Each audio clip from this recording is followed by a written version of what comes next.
Exercise number 8.2 question number देखना अभी हमको कौन सा फर्स्ट। ये भी इंपॉर्टेंट क्वेश्चन है। एक्सरसाइज 8.2 का क्वेश्चन नंबर फर्स्ट। इसके बाकी क्वेश्चंस भी कुछ इसी टाइप से होंगे। क्या दिया इस क्वेश्चन में? इस पे तुमसे कहा कि एबीसीडी क्वाड्रिलेटरल है। ठीक है भैया। साथ में कह दिया P Q R S mid point है। ध्यान से देखना इस फिगर में पी भी लिखा होगा, क्यू भी लिखा होगा, आर भी लिखा होगा, एस भी लिखा होगा। वो जो चारों साइड्स हैं उनके मिड पॉइंट दे दिए इन्होंने। क्वेश्चन में कोई भी फिगर दे दी और बोला भैया चारों फिगर के मिड पॉइंट यही है। आगे भी इन्होंने बात बता दी कि एसी क्या है, इसका डायगोनल है। तो तीन चीजें हमें प्रूव करनी है। क्या क्या प्रूव करना है? इसमें जो एस आर वाली लाइन बन रही है ये पैरेलल है एसी के। फिर तुम्हें क्या प्रूव करना है? पी क्यू वाली लाइन बराबर भी है एस आर के। और फोर्थ पार्ट में क्या प्रूव करना है? पी क्यू आर एस क्या है? पैरेलल। बिल्कुल मिड पॉइंट थ्योरम जैसे हो जाएगा, जैसे अपने मिड पॉइंट थ्योरम करी थी सेम इसी तरह से ये क्वेश्चन हो जाएगा मिड पॉइंट थ्योरम के तरीके से। अब तुम कहोगे मिड पॉइंट थ्योरम के तरीके से क्यों ये क्वेश्चन हो रहा है? तो देखो इसकी वजह है कि मिड पॉइंट थ्योरम से क्यों हो जाएगा। सबसे पहले तुम्हें क्या करना है? ये डायग्राम बना देना है कि एबीसीडी इसमें क्या दिया था? एक पैरेललोग्राम। तो हम क्या करेंगे? फिगर बना देंगे जैसी फिगर इन्होंने दी हुई है वही सेम लेबलिंग कर देंगे और एबीसीडी को क्या बना देंगे? एक पैरेललोग्राम। एबीसीडी हमारे पास में क्या है? ये पैरेललोग्राम है। तो सबसे पहला काम हमारा ये होगा, ये पॉइंट है इसमें ए, ये बी, ये सी, ये डी। एक क्वाड्रिलेटरल, बल्कि पैरेललोग्राम नहीं है, क्या है? क्वाड्रिलेटरल। एबीसीडी क्या है? क्वाड्रिलेटरल। पैरेललोग्राम नहीं बोला, क्या बोला है? क्वाड्रिलेटरल। हाँ ये जरूर कहा है कि पी मिड पॉइंट है ए बी का, क्यू मिड पॉइंट है बी सी का, आर मिड पॉइंट है सी डी का, एस मिड पॉइंट, ये सब मिड पॉइंट। क्वेश्चन में लिखा कि पी मिड पॉइंट है, Q P Q R S A B B C C D D A के मिड पॉइंट है। आगे भी बोला ए सी इसका एक डायगोनल है, ऐसे करके ले रखा है। तो तुम देखो ये ट्राइंगल बन गया ऊपर का। सॉल्यूशन जब इसका करोगे तो सॉल्यूशन में जो तुम्हें ढंग से देखना है वो क्या देखना है? कि ट्राइंगल बन रहा है। सॉल्यूशन में क्या देखो ढंग से? ये ट्राइंगल बना। कौन सा ट्राइंगल बन रहा है? In triangle A C D. ये ट्राइंगल ध्यान ध्यान से देखा, इस डायगोनल के ऊपर का ट्राइंगल। और एस क्या है? Mid point. आर क्या है? Mid point. तो केवल अगर ऊपर वाला ट्राइंगल देखा जाए, एस क्या है? Mid point. S is mid point. ये लाइन याद रखने की जरूरत ही नहीं है, क्वेश्चन में लिखी मिलेगी। आर क्या है? Mid point. ये लाइन भी याद रखने की जरूरत नहीं है, क्वेश्चन में मिलेगी। तो by mid point theorem, by mid point theorem, mid point theorem, ये जो एस आर वाली लाइन है, कौन सी लाइन? एस आर वाली लाइन, ये तो भाई पैरेलल होनी चाहिए इसी के। मिड पॉइंट थ्योरम हमने अभी भी पढ़ी थी कि अगर कोई ट्राइंगल हो, उस ट्राइंगल में ये लाइन इस लाइन के पैरेलल हो, ये सॉरी आर और एस मिड पॉइंट्स हो, तो ये लाइन क्या होती है? पैरेलल। अभी प्रूव करा, ये लाइन क्या होती है? पैरेलल। बस पहले सीधा ट्राइंगल रखा था, इस बार टेढ़ा ट्राइंगल रखा है। तो आंसर आ गया, फर्स्ट पार्ट का आंसर आ गया। और एस आर वाली लाइन हाफ भी तो होती है एसी के, ये भी तो पढ़ा था तुमने मिड पॉइंट थ्योरम में कि अगर ये दोनों मिड पॉइंट है तो ये लाइन इस लाइन के पैरेलल, ये लाइन इस लाइन की हाफ, ये लाइन इस लाइन के पैरेलल, ये लाइन इस लाइन की हाफ। फर्स्ट पार्ट का हमारा आंसर आ गया, फर्स्ट पार्ट का आंसर आ गया।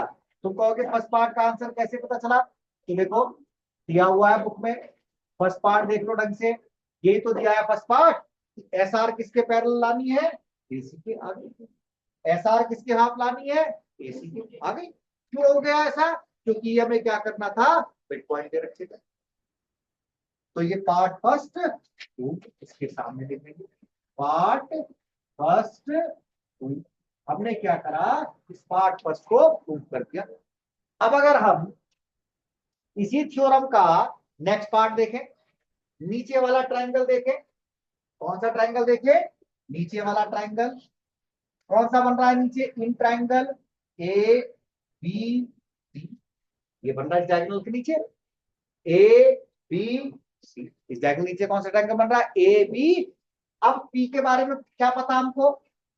तुम्हें भी पता होगा, P is the mid point. अच्छा, किसका मिड पॉइंट है? ए बी का। क्यू क्या है? Is the mid point. किसका मिड पॉइंट है? बीसी वाली लाइन का। इसका मतलब ये जो लाइन है, ये लाइन फिर से क्या होनी चाहिए? पैरेलल।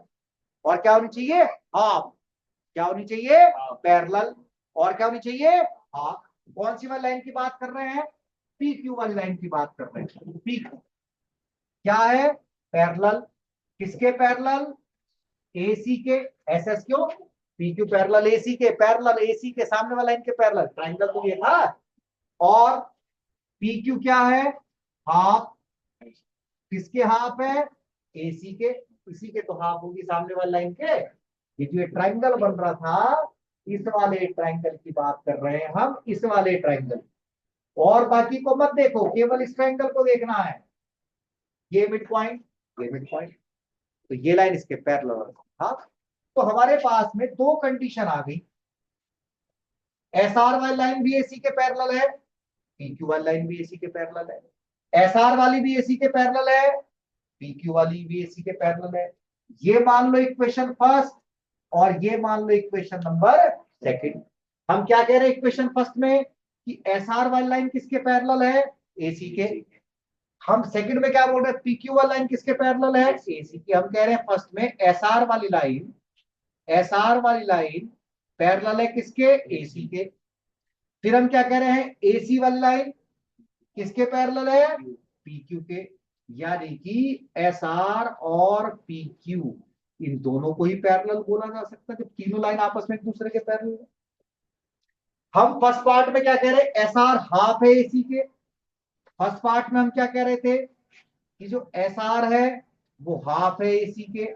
सेकंड पार्ट में क्या कह रहे थे? पी क्यू भी हाफ है एसी के। पी क्यू भी क्या है? एसी के हाफ है।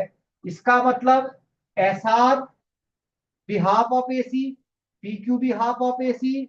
यानी कि एस आर इक्वल क्या हो गया? पी क्यू के। एस आर किसके इक्वल हो गया? पी क्यू के। तो एस आर पैरेलल भी आ गया पी क्यू के, एस आर हाफ भी आ गया पी क्यू के। तो इसका मतलब पार्ट सेकेंड, सेकेंड पार्ट भी प्रूव हो गया उसका। अब हम देखें, मैंने क्या बताया था इससे पिछले क्वेश्चन में मिड पॉइंट थ्योरम में, कि अगर कोई भी क्वाड्रिलेटरल है, कभी भी कोई भी क्वाड्रिलेटरल कहीं पर भी आ जाए किसी भी क्लास में, और तुम्हें लगे कि उसकी अपोजिट साइड इक्वल है और पैरेलल है, अपोजिट साइड इक्वल है और पैरेलल, तो इसका मतलब उस डायग्राम को हम क्या कहते हैं? पैरेललोग्राम। तो तुम देखो, एस आर, ये भी एस आर पैरेलल है पी क्यू के। फिर एस आर इक्वल भी है पी क्यू के। तो अगर इन फिगर को मिला दिया जाए, तो ये जो बीच की फिगर बनी, इस फिगर को हमें क्या कह देना चाहिए? पैरेललोग्राम। तो दैट इस वजह से P Q R S is a parallelogram. ये पैरेललोग्राम भी बन गया। जो पैरेललोग्राम बन गया क्योंकि साइड आपस में इक्वल आ गई थी। तो इस तरह से कुछ क्वेश्चन हो जाएंगे। सारे क्वेश्चन 8.1 में यही लॉजिक लगा करके सॉल्व करना है। देखो चैप्टर नंबर 7 में इंपॉर्टेंट क्वेश्चन है ये, क्वेश्चन नंबर 6 या 6 के बाद, ये सारे इंपॉर्टेंट है। अब चैप्टर नंबर 7 में करना क्या होता है? कोई चीज इक्वल लानी होती है। चैप्टर नंबर 7 में ट्राइंगल के कुछ पार्ट्स कहलाने हैं इक्वल। कैसे इक्वल आएंगे? ट्राइंगल को कॉन्ग्रेंट करके। कॉन्ग्रेंट कैसे करेंगे? तीन चीजें इक्वल ढूंढ करके, साइड इक्वल ढूंढ करके, या उनके बीच के एंगल इक्वल ढूंढ करके ट्राइंगल कॉन्ग्रेंट बन जाएंगे। ट्राइंगल कॉन्ग्रेंट बन जाएंगे। ट्राइंगल कॉन्ग्रेंट बनते ही बाकी चीजें आपस में सीपी से क्या हो जाएंगी? इक्वल हो जाएंगी। तो कुछ इस टाइप का क्वेश्चन दे रखा है कि इसमें एसी तो इक्वल है ए के, ज्यादातर पार्ट्स खुद क्वेश्चन में दिए होंगे। मोस्टली तुम्हें एक ही पार्ट ढूंढना होता है 7 चैप्टर में कॉन्ग्रेंट करने के लिए एक ही पार्ट ढूंढना होगा। तो ये क्वेश्चन हमको दे रखा है, इसमें एसी इक्वल है किसके? ए के। एक फिगर बनी हुई थी, क्या फिगर है जरा देख लेते हैं। एक ट्राइंगल तो ऐसे बना हुआ है, ऐसे करके ट्राइंगल बना हुआ है। इस टाइप से। इस ट्रायंगल का नाम है ए बी सी। इस ट्रायंगल का नाम है। एक ट्रायंगल और बना हुआ है कुछ ऐसे करके, ए डी, इस तरह से एक ट्रायंगल बना हुआ है, ये बना हुआ है, ये बना हुआ है। इसका नाम है, ई को सी से ज्वाइन भी कर रखा है। ये कुछ इस टाइप की फिगर है। अब इसमें क्या क्या चीज इक्वल दे रखी है, इन्होंने इस क्वेश्चन में बिल्कुल क्लियर कट दिया हुआ है। अगर तुम ध्यान से देखोगे तो इस क्वेश्चन में बिल्कुल क्लियर कट दिया हुआ है गिवन। क्या क्या गिवन है कि जो AC वाली लाइन है उसे तो तुम इस क्वेश्चन में इक्वल लिखोगे AE के, एक चीज ये गिवन है। जो AB वाली लाइन है उसे तुम यूज करोगे AD के इक्वल, और जो एंगल दिया है BAD इसे तुम यूज करोगे EAC के इक्वल। ये चीजों की हेल्प लेनी है। इन चीजों की हेल्प लेकर के तुम्हें आंसर लाना है। क्या आंसर लाना है कि BC वाली लाइन DE वाली लाइन के इक्वल है। तो BC लाइन ढूंढ लो, ये रही, और DE ढूंढ लो, ये रही। BC वाली लाइन कौन से पूरे ट्रायंगल में आ रही है, ABC में। कौन से ट्रायंगल में आ रही है, तो इस पूरे ABC में ये एंगल देखो, ABC ट्रायंगल ये बन रहा है। डी लाइन कौन से ट्रायंगल में आ रही है, AD में। क्या ये दोनों एंगल इक्वल हैं कि नहीं है, ये चेक कर लेते हैं पहले। हमें सॉल्यूशन में ये एंगल दिया था एक BAD, किसके इक्वल दिया था, EAC के। BAD केवल इतना हिस्सा है, इतना हिस्सा, इतना हिस्सा है,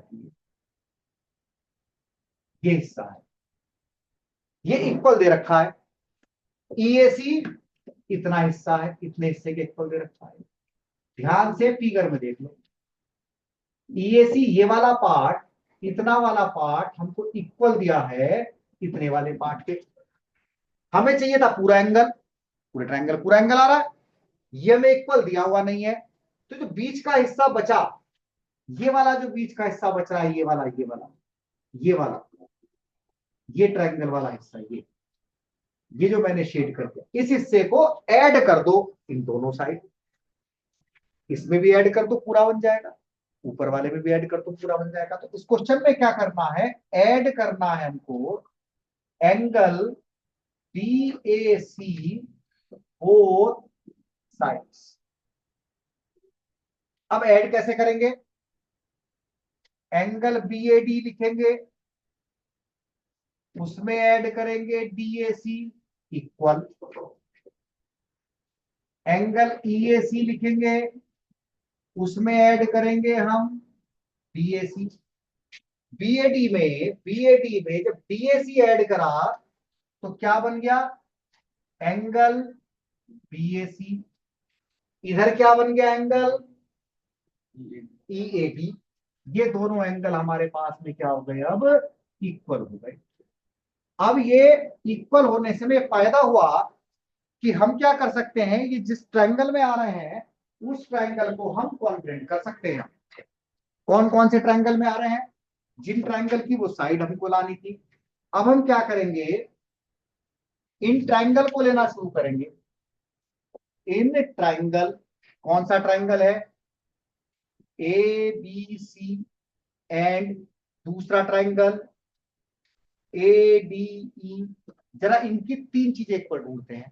पहली चीज बुक में दी थी कि AB वाली साइड AD के इक्वल है, लिख देंगे। बुक में दिया है दोनों ट्रायंगल की साइड है। एंगल हमने प्रूव कर दिया इन दोनों के बीच का,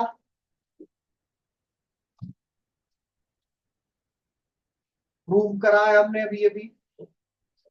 एक साइड और दे रखी है बुक पे, कौन सी साइड है वो, AB वाली साइड तो AD के इक्वल हो गई थी, AC वाली साइड इक्वल दे रखी है, किसके इक्वल दे रखी है, AE के। तो ये ट्रायंगल, तीन चीजें आपस में इक्वल आ गई, दो साइड इक्वल हो गई और एक एंगल इक्वल हो गया। तो हम क्या बोल सकते हैं, by SAS triangle ABC congruent triangle AD। अगर ये कॉन्ग्रेंट हो गए तो बाई CPCT BC वाली लाइन DE वाली लाइन के इक्वल हो गई। तो इस पूरी एक्सरसाइज में चैप्टर नंबर 7 का एक कॉन्सेप्ट है कि हमें अगर कोई चीज कोई एंगल इक्वल करने के लिए पेपर में आ जाए तो तुम्हें क्या करना है, उसमें तुम्हें सिर्फ उसमें इतना सा काम करना है कि ट्रायंगल को कॉन्ग्रेंट कर देना है, तीन चीजें इक्वल ढूंढ देनी है, जो तुम्हें लग रहा है वो लिख दो, एक चीज दो दो चीजें पेपर में दी हुई होंगी, इक्वल करके हमारे आंसर आ जाएंगे। ट्रायंगल को कॉन्ग्रेंट करोगे बाकी सब चीजें क्या हो जाएंगी आपस में इक्वल।